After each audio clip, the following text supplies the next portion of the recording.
The Sbcc Rna motif is a conserved RNA structure that was discovered by bioinformatics. The Sbcc motif has, as of 2018, only been detected in metagenomic sequences, and the identities of organisms that contain these RNAs is unknown. Sbcc motif RNAs occurs upstream of genes that appear to be organized into an operon.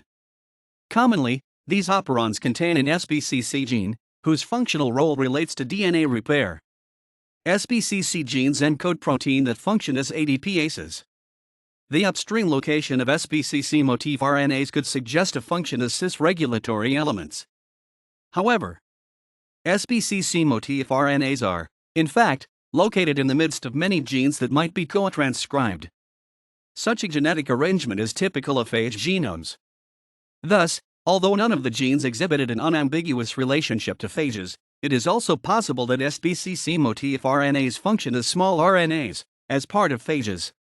References